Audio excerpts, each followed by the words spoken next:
আপনার বাড়ি কোথায়? ওই দিনেরটি। আচ্ছা, আমরা এই ইসলামিক প্রশ্ন উত্তর করে থাকি ছোট ছোট। তা কয়েকটা প্রশ্ন উত্তর করি আপনাকে। আপনার জন্য সর্বপ্রথম প্রশ্ন থাকবে, আমরা কোন নবীর উম্মত? ওই জানি না আমি। আমাদের নবীজির নাম কি? বলো বলো, বলো। আমাদের নবীজির নাম কি? না বলবো। নবীজির নাম হবে না? বলবো। তাও নবী আমাদের কি করে শাফাআত করবে বলো, আমাদের জন্য জান্নাতে নিয়ে যাওয়ার জন্য? নবীর নাম যদি আমরা না বলতে পারি। হযরত মুহাম্মদ মুস্তাফা সাল্লাল্লাহু আলাইহি ওয়াসাল্লাম। আচ্ছা, প্রথম কলেমাটা হবে তয়্যিবা। কলেমায়ে তয়্যিবা হবে না? লা ইলাহা লা ইলাহা ইল্লাল্লাহু মুহাম্মাদুর রাসূলুল্লাহ সাল্লাল্লাহু আলাইহি ওয়াসাল্লাম। আচ্ছা, গোসলে ফরজ কয়টি? হবে না?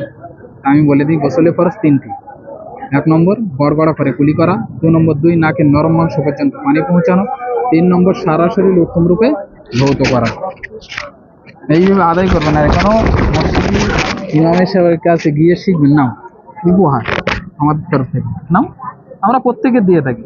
আপনি বলতে পারলে আপনাকে নামাজের মশাল্লা দিতাম, সঠিক উত্তর হলে। নাও, মাখবেন আতর। বলবো।